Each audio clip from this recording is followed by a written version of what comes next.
hoy en nuestro canal llamado Avances del siglo XIX, época gloriosa de la cirugía. Es un periodo que denominamos como revolución quirúrgica, en la que se superaron tres barreras: la del dolor con la anestesia, la hemorragia con nuevos procedimientos quirúrgicos y la infección con la asepsia. En el siglo XIX, la asepsia ha sido uno de los protagonistas en la preservación de la vida humana y la conservación del bienestar del ser humano al interior de los hospitales y los quirófanos. Pero solo fue hasta los años 1880 que se averiguó que el material quirúrgico, las manos de los médicos y las gasas eran también un foco de gérmenes e infecciones. Los médicos se lavaban las manos después y no antes del procedimiento. Usaban largas batas de color negro para disimular la suciedad, y estas se colgaban al final del día en las paredes de los pasillos del hospital. Estas batas pasaban años sin lavarse. La cantidad de sangre y de detritos acumulados en ellas daban fe del prestigio del cirujano. Pasteur y Lister fueron los padres de la microbiología aplicada a la medicina. A mediados del siglo XIX descubrieron que las infecciones de las heridas se debían a microorganismos, lo que generalizó el uso de desinfectantes y el fomento de la limpieza. A partir de entonces comenzaron a desarrollarse mecanismos de desinfección de todo el instrumental, primero con vapor de agua. El lavado de manos se convirtió en un ritual obligatorio y se pasó a emplear gasas estériles, así como a limpiar todo el quirófano con productos químicos remicidas. Las batas blancas, los gorros para cubrir el pelo, las mascarillas y los guantes pasaron a ser el uniforme de los cirujanos y sus colaboradores. En ese entonces, los procedimientos quirúrgicos más comunes comprendían amputaciones, remociones de tumores externos e internos, remoción de cálculos vesicales, extracción de cataratas, reparación de hernias y reducción de fracturas óseas. Tenemos en el día de hoy el privilegio de recibir en nuestro canal a William Hampstead, quien inventó los determinados guantes de amor de la medicina en 1889. Buenas tardes, Hampstead. ¿Cómo se encuentra el día de hoy? Los guantes de látex que inventó usted fueron innovadores para mantener la higiene en cirugía. Hablemos un poco más de dónde surgió la idea y cómo se desarrolló dicho proyecto. Buenas tardes. Me llegó la idea de crear guantes resistentes, protectores y antisépticos fue sobre todo por mi mujer, Caroline Hampton. En ese entonces era instrumentista en el Hospital Johns Hopkins en Baltimore. Ella sufrió un eczema debido a los líquidos utilizados para desinfectar el material quirúrgico y se vio forzada a dejar su trabajo. Decidí ir a la empresa americana Goodyear, son fabricantes de neumáticos y artículos de caucho, y mandar a hacer unos guantes de caucho con obviamente una goma lo suficientemente fina para permitir un trabajo manual preciso en el quirófano. Mi invención tuvo un aporte importante en la historia de la asepsia, aunque en ese entonces ya se practicaban los métodos antisépticos de Semmelweis. Las muertes tan frecuentes de las embarazadas eran causadas por sustancias infecciosas que se contagiaban de las previas autopsias. También de Robert Koch, quien desarrolló una olla que servía para hervir todos los instrumentos del cirujano, y la eliminación de todo rastro de bacterias, y Joseph Lister. Los guantes ayudan a mantener las manos limpias y disminuyen la probabilidad de contraer microbios que puedan afectar negativamente a alguien. El uso de guantes es necesario cada vez que se vaya a tocar sangre, fluidos corporales, tejidos corporales, membranas mucosas o piel lesionada. Se deben utilizar guantes para este tipo de contacto incluso si el paciente parece saludable y no tiene signos de microbio. Cuando se quiten los guantes, sugiero que se asegure de que la parte externa de ellos no toque sus manos desnudas. Deseche los guantes en un recipiente utilizado para estos mismos desechos y trate también siempre de utilizar guantes nuevos para cada paciente. Lávese las manos entre cada uno para evitar transmitir esos microbios. La cesárea. Un parto por cesárea se realiza cuando no es posible o seguro para la madre dar a luz al bebé a través de la vagina. El procedimiento generalmente se hace mientras la mujer está despierta. El cuerpo está anestesiado desde el tórax hasta los pies, usando anestesia epidural o raquidia. El cirujano hace una incisión a través del abdomen justo por encima del área pública. Se abre el útero y el saco amniótico. Se saca al bebé a través de una abertura. El parto por cesárea consiste en un procedimiento quirúrgico que implica efectuar una abertura en el vientre de la madre que llega al útero, de donde se extrae al bebé. Este procedimiento realizado con la mujer despierta puede programarse anticipadamente o realizarse de urgencia ante una complicación imprevista. Para llevar a cabo esta intervención, que demora como máximo 1 hora, los médicos proceden a anestesiar a la madre, sea con anestesia raquídea, consistente en una única dosis de efecto instantáneo, o epidural, suministrada paulatinamente a través de un tubo insertado en la espalda. Una vez anestesiado el cuerpo desde el tórax hasta los pies, el cirujano hace una incisión a través del abdomen, justo por encima del área púbica, a fin de llegar a abrir el útero y el saco amniótico para finalmente poder retirar al bebé, el cual se higieniza limpiando los líquidos de la nariz y la boca, así como cortando el cordón umbilical. El equipo de neonatología verificará que la respiración del bebé sea normal y que otros signos vitales estén estables, mientras que el obstetra retirará la placenta para luego cerrar las incisiones. Por supuesto, la madre puede ver incluso tener a su bebé en brazos ya en la sala de parto. Jacob Knopfler se decidió por la segunda opción, consiguió el permiso de las autoridades y se dispuso a practicar una cesárea sin anestesia, sin antibióticos y con las escasas medidas de higiene a las que se podía acceder en aquella época. Para el desarrollo de la operación cesárea fue necesario encontrar solución a dos problemas claves: el alivio del dolor durante las intervenciones quirúrgicas y la prevención y tratamiento de las infecciones.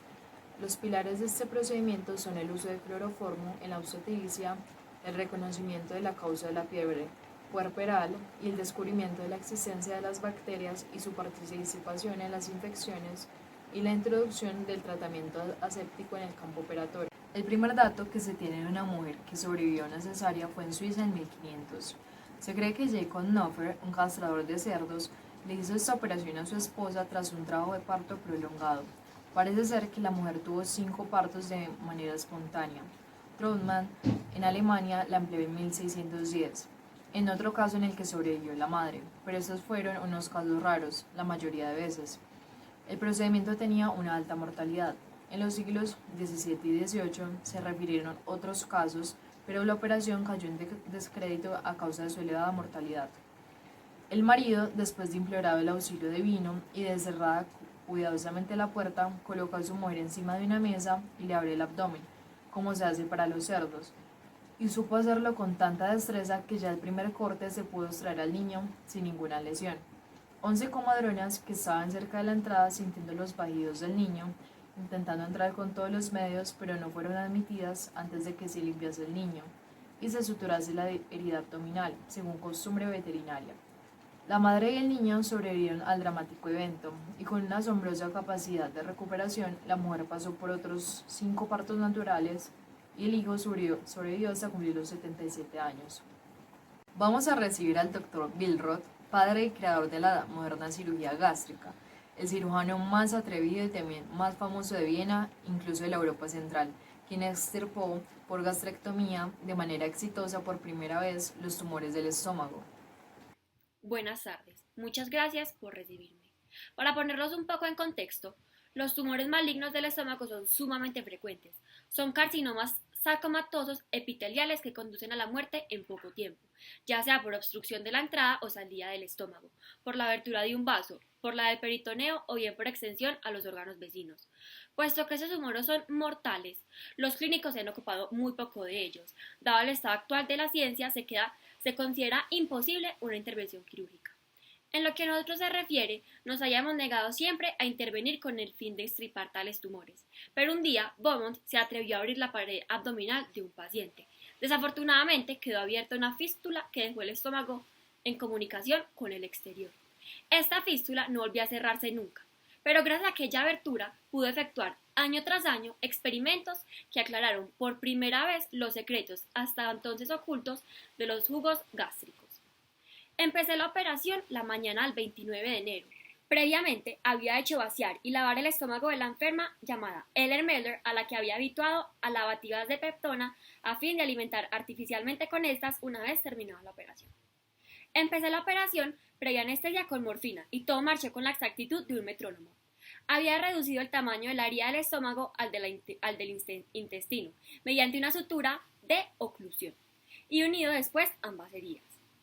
Di al mundo la idea de la posibilidad de alimentar a través de fístulas gástricas artificiales a aquellas personas cuyo acceso al estómago o vías alimenticias estuvieran obstruidas por tumores incurables. Muchísimas gracias, doctor Bilroth, por sus aportes. Ahora vamos a pasar al doctor Gustav Simon, profesor de cirugía de Heidelberg.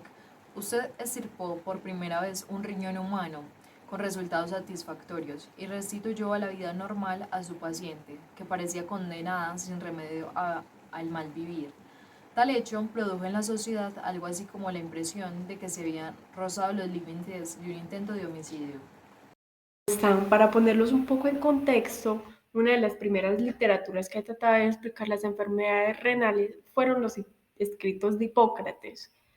Efectivamente, él supuso que dichas enfermedades eran causadas por algunas mucosas estancadas. También en la orina humana habían descubierto algunas piedras, hoy llamadas cálculos, que podían salir del cuerpo de los pacientes. Estas pasaban por el uréter, la vejiga o la uretra y causaban un dolor extremo a los pacientes. En aquella época, la extracción quirúrgica de tales piedras ni siquiera se concebía. Y cuando había fuertes tumefacciones o abscesos, ahí Hipócrates recomendaba que se practicaran incisiones para dar salida al pus, pero eso solamente se trataba digamos, de casos desesperados y de casos aislados. Por lo demás, realmente las lesiones renales se consideraban biológicamente mortales.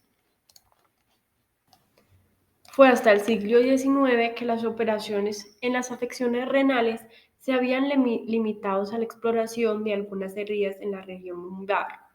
Pero tras implantación de la anestesia en 1846, se amplió el campo de la cirugía y hasta se discutía sobre la oportunidad de practicar una talla al riñón para poder extraer los cálculos de su interior, al igual que se practicaban en los de la vejiga.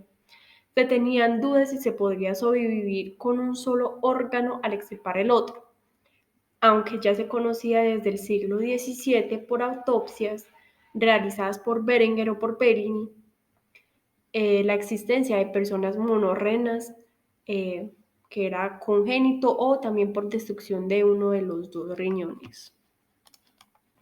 Bueno, ahora para hablarles un poco de la operación que practiqué a la señora Margaret Klebb. Yo estudié mucho la anatomía renal y de la pelvis y en ese entonces yo supuse que ella tenía una afección a nivel del peritoneo porque era muy común ver inflamaciones y supuraciones en dicho lugar. Pero realmente al estudiar entonces, como mencioné, la anatomía del riñón, descubrí que este se hallaba fuera de alcance de esas inflamaciones y supuraciones. Y realmente en el proceso quirúrgico, el momento de máximo peligro es que, digamos, se desprenda el riñón, porque en ese caso hay una hemorragia muy extensa, pero afortunadamente, antes de realizar la operación, mis ayudantes y yo realizamos experimentos en perros y posteriormente en cadáveres humanos, que antes nunca se había hecho. Y logramos descubrir cómo evitar ese desprendimiento de riñón y evitar entonces dichas lesiones fatales. Tengo entendido que su profesor, el doctor Lambel, también fue un hombre con gran importancia en el avance quirúrgico. Robert de Lamballe fue un profesor mío y fue también el primero en descubrir un procedimiento curativo de las fístulas de la vejiga.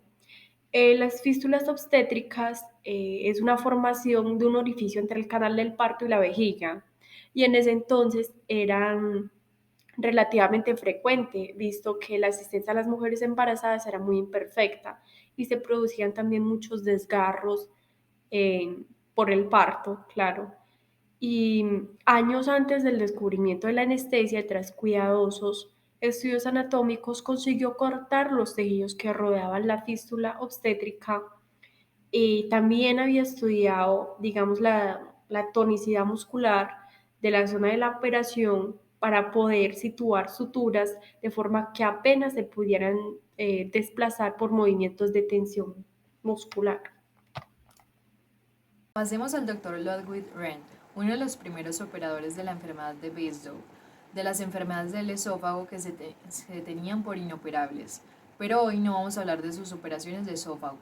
Nos vamos a enfocar en la primera cirugía de corazón que se hizo el 9 de septiembre de 1896. Por recibirme. Efectivamente, realicé la primera cirugía de corazón y de pericardio el 9 de septiembre de 1896. Se la realicé al paciente William Justus, un jardinero a quien habían apuñalado en el ventrículo derecho.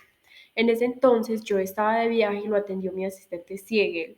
Regresé 2 días después y afortunadamente ese muchacho seguía vivo y decidí realizarle una percusión, una matidez cardíaca, que es una percusión para delimitar el área cardíaca y formarse una idea del tamaño del corazón. En este caso se había extendido por el lado izquierdo y ascendía hasta la axila. En casos normales de herida de corazón, lo típico es que el pericardio y la cavidad torácica se llenen de sangre, que la sangre se vaya acumulando y acumulando y que oprime cada vez más la víscera cardíaca hasta llegar el momento en el que el corazón se ve paralizado por toda esa presión externa. Pero en el caso de William Justus, no había, digamos que la herida no fue lo suficientemente extensa para poder dejar salir la sangre procedente del corazón. Doctor, ¿por qué decidió realizar la operación? El corazón ha sido uno de los órganos más desconocidos a lo largo de la historia de la medicina. Fue hasta el siglo XVIII que las afecciones cardíacas eran desconocidas y ni siquiera se hablaban de ella. Sin embargo, el desarrollo de la cardiología fue muy lento y no fue hasta 2 siglos después, en el siglo XIX, cuando se hicieron muchos aportes e invenciones tales como la auscultación por el señor Laennec, la descripción de soplos del corazón por Skoda, las aplicaciones de rayo X, Röntgen o el descubrimiento del ECG por Enthoven. Sin embargo, todavía faltarían unos años para la aparición de la cirugía cardíaca, ya que durante siglos el corazón se consideró como un órgano intocable y por eso yo estaba muy asustado de realizar la operación, porque por ejemplo, como mencionamos el señor Billroth, él decía que cualquier médico que tocaba el corazón perdía el respeto de los demás médicos, porque en ese entonces cualquier cirugía de corazón tenía una probabilidad de muerte del 100%. Pero en este siglo XIX se estaban dejando atrás todos los imposibles de la cirugía y como habíamos mencionado desde antes, se realizaron muchísimos avances como con el doctor Simon, el doctor Murphy, el doctor Billroth.